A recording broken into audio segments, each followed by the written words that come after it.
We're joined by Dr. Bandy Lee, Assistant Clinical Professor in Law and Psychiatry at the Yale School of Medicine. She's worked in several maximum security prisons, co-founded Yale's Violence and Health Study Group, leads a violence prevention collaborators group for the WHO, the World Health Organization, and she's one of the leaders of Duty to Warn, a new group of mental health experts who banded together with Bandy to warn of, in their words, the dangerous case of Donald Trump. She's just edited a new book, and it's called The Dangerous Case of Donald Trump. 27 psychiatrists and mental health experts assess a president. This is the first of a two-part interview here on the WGCH Morning News Center. Part 2 will air this Friday at 8:20 on the Morning News Center. Welcome, Bandy. How are you this morning? I'm doing very well, thank you. How are you? Let's jump right in. Everybody's heard of this Goldwater Rule, which says that professional mental health people really shouldn't be making any assessments of public figures they haven't personally dealt with. Can you explain how you're able to do what you're doing without violating that? And then secondly, go right into what do you mean by the dangerous case of Donald Trump? Okay, if I may, I'd just like to say a disclaimer here that I'm just speaking on my own behalf and not on the behalf of any part of Yale. As far as the Goldwater Rule goes, I am actually a firm believer in it, in the way that it was originally formulated and the way it is written in the code currently. And the book adheres to the Goldwater Rule in that we do not diagnose a public figure without having examined them or and gotten consent to do so. So we stay away from diagnoses, and we focus on assessing dangerousness because we feel that that is our role as mental health professionals who regularly screen for risk and protect potential victims or the public from harm when we have reasonable suspicion to be concerned about it. The Goldwater Rule also encourages that when we are asked about public figures, to educate the public about relevant psychiatric issues in general terms. So again, without diagnosing, educating the public and participating in activities that contribute to public health. That's a principle that the Goldwater Rule falls under. And we seek to do that in the book. All right. I'm going to ask you exactly what you mean by what could come out of the president being, quote, dangerous. But I found a quote recently. This is from Major Garrett of CBS. I was at those rallies. I never had a bodyguard. These are President Trump's rallies. But at these rallies, the last 2 weeks of the campaign, don't think my head wasn't on a swivel. It was on a swivel every time we walked in. Batteries, haymakers, something coming out of where I don't expect. Do you think I walked in reading my text messages? No, this is different. I've never experienced anything like that. Is that getting at some of what you're worried about President Trump promoting? Yes, absolutely. It's unfortunately the unfolding of the violence and the violent culture that he is laying a foundation for.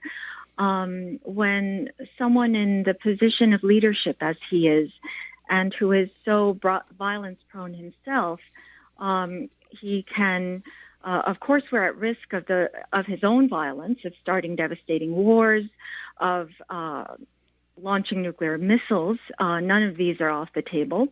And he himself has been verbally aggressive, has boasted about sexual assaults himself, and has incited violence in the public in the past. He has also endorsed violence in public speeches and has legitimized violence in a way by speaking the language of hostile nations that have been threatening, of advocating for using nuclear weapons, proliferating nuclear weapons, and he's created a culture that places the national and international security at risk.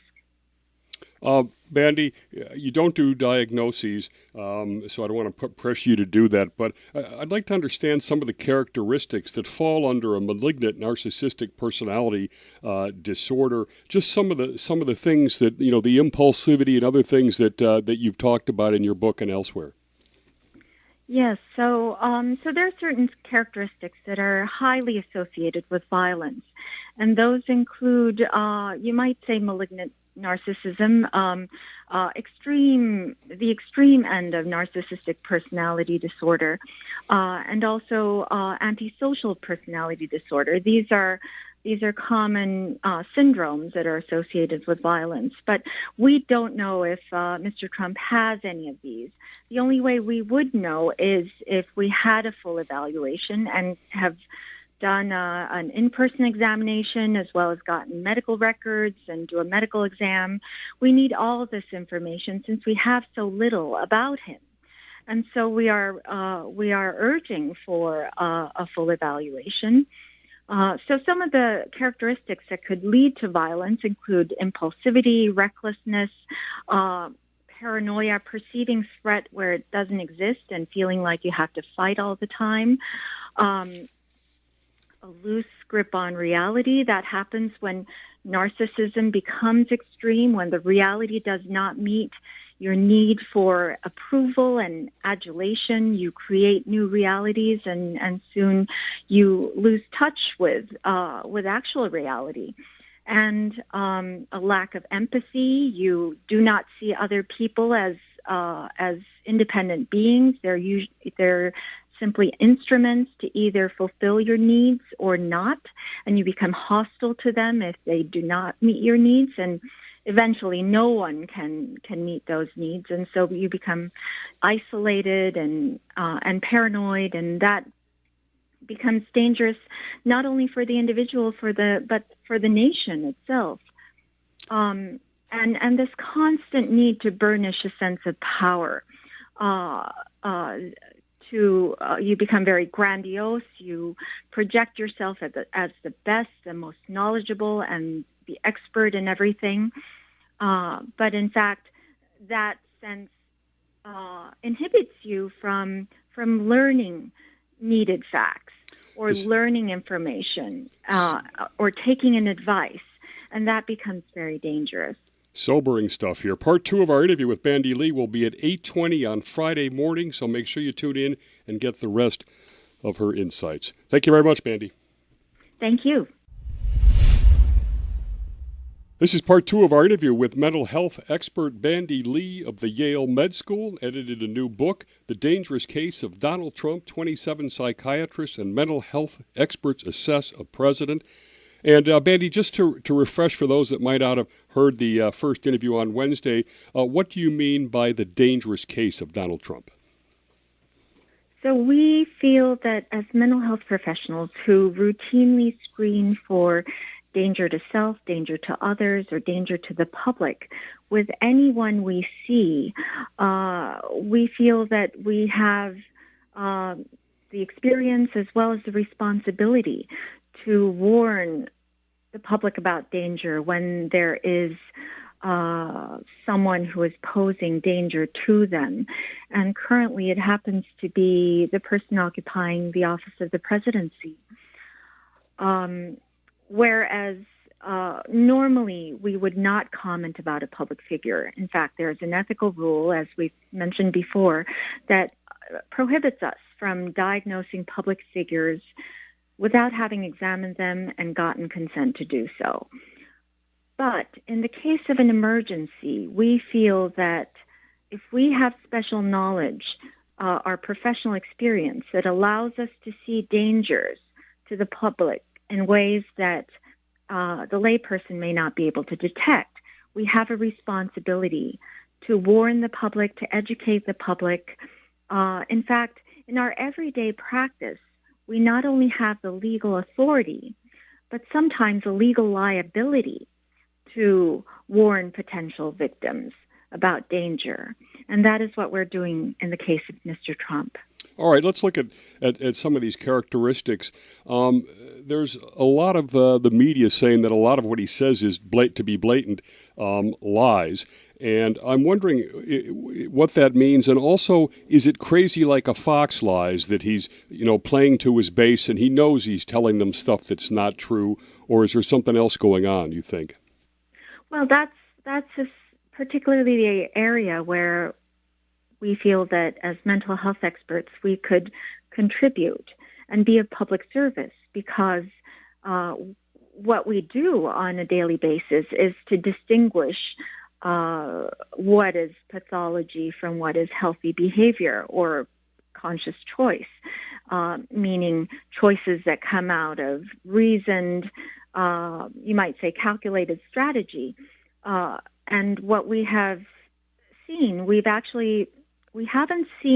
don't have enough information to make a diagnosis, but we have seen enough in terms of patterns, in terms of reactions to situations in real time over extended periods of time. We do have a lot of information on Mr. Trump to indicate his dangerousness. And part of that dangerousness is that he is often not strategic or acting in accordance with a plan, but rather cannot help himself. He's often responding to intense inner needs that overwhelm any ability to see reality for what it is or to be able to control his impulses. And these are some of the concerning characteristics that make him dangerous, we feel. Now, in the book, there's also, comments that he's invaded the national subconscious.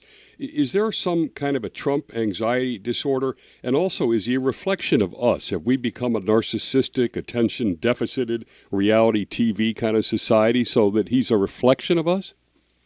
Well, certainly both are happening.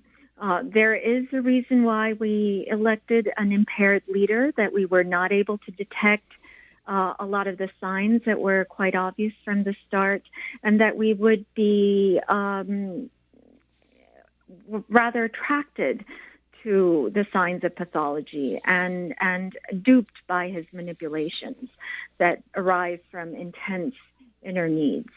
And so having such a leader, having such an unhealthy leader, has led to massive public mental health effects in terms of, the American Psychological Association recently did a study that showed that our state of psychological distress is the worst that it has been in living memory. In other words, worse than World War II, worse than the Vietnam War, Wow. and worse than post 9/11 terrorist attacks.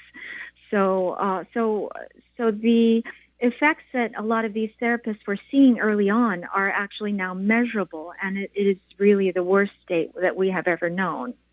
Bandy, as we're getting down to the last couple of minutes, you're calling for cognitive and intellectual standards for candidates going forward. What exactly do you mean there? Well, it's basically all military officers and civilian service persons go through a basic fitness for duty exam that screens them for physical and mental capacity to serve. And that's just a minimal standard.